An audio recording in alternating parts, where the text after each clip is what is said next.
नमस्कार। तरुण आईएएस में आपका स्वागत है।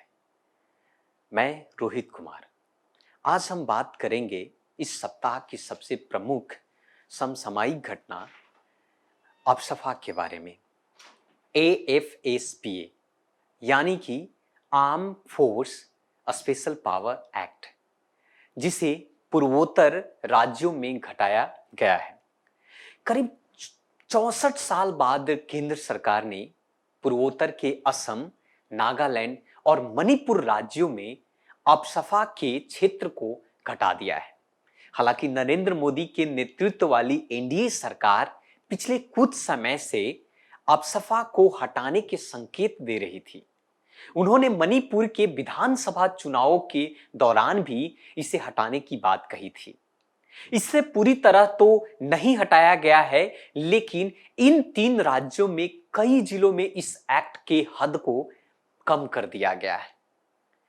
आपको बता दें कि अफसफा हटाने की जो वजह केंद्र सरकार ने बताई है वो ये है कि पूर्वोत्तर में सुरक्षा की दृष्टि से बेहतर हो रही है और यहां हो रहा है विकास काफी हद तक। असम में 23 जिलों में पूर्ण रूप से और 1 जिलों में आंशिक रूप से सशस्त्र बल विशेषाधिकार अधिनियम यानी कि अफसफा हटाया गया है।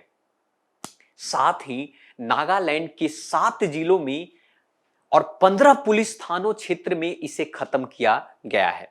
मणिपुर में 6 जिले इसे राहत पाने वाले हैं, यहां तक कि 15 पुलिस थाना इलाकों में इस एक्ट के प्रभाव को कम कर दिया गया है, लेकिन अरुणाचल प्रदेश में अभी भी यहां लागू रहेगा। सबसे पहले हम आपको बताते हैं कि आखिर ये अफसफा है क्या। 45 साल पहले भारतीय संसद ने इस कानून को लाया था। अफसफा यानी armed force special power act 1958 को देश में लागू किया, जो एक फौजी कानून है जिसे डिस्टर्ब क्षेत्रों में लागू किया जाता है। यह कानून सुरक्षा बलों और सेना को कुछ विशेष अधिकार देता है। ये विशेष अधिकार इस प्रकार से हैं, जैसे कि जहां अफसफा लागू होता है वो सशस्त्र बलों के अधिकार में जबरदस्त शक्तियों का दी जाती है। ये इस तरह के चेतावनी के बाद यदि कोई व्यक्ति कानून तोड़ता है या अशांति फैलाता है तो उस पर मृत्यु तक बल का प्रयोग कर सकती है।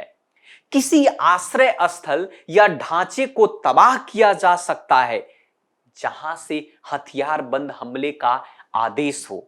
यदि किसी असंदिग्ध व्यक्ति को बिना किसी वारंट को गिरफ्तार किया जा सकता है और गिरफ्तारी के दौरान उनके द्वारा किसी भी तरह की शक्ति का इस्तेमाल किया जा सकता है। बिना वारंट किसी के घर में अंदर जाकर उसकी तलाशी भी ली जा सकती है। इसके लिए जरूरी बल का इस्तेमाल भी किया जा सकता है। यहां तक कि वाहन को रोककर उसकी तलाशी ली जा सकती है। सेना के अधिकारों को उनके वैध कामों के कानूनी कवच प्रदान किए जा सकते हैं। यहां तक कि सेना के केवल केंद्र सरकार इस पर हस्तक्षेप कर सकती है। अब बात करते हैं कि पूर्वोत्तर राज्यों में आखिर ये कानून कब लागू हुआ था। अफसफा को 1 सितंबर 1958 को पूर्वोत्तर भारत के राज्यों में लागू किया गया था। पूर्वोत्तर राज्यों में हिंसा रोकने के लिए इसे लागू किया गया था इस कानून को। इसके अलावा भी कुछ अन्य राज्यों में भी इस कानून को लागू किया था। राज्य इसके जद में है, जैसे उदाहरण के लिए अगर हम बात करें पंजाब और चंडीगढ़ में भी इसके दायरे को लाए गए थे, लेकिन 1997 में इस कानून को वहां खत्म कर दिया। यहां तक कि जम्मू और कश्मीर की अगर हम बात करें तो जम्मू कश्मीर में 1990 से इस कानून को लागू किया गया है।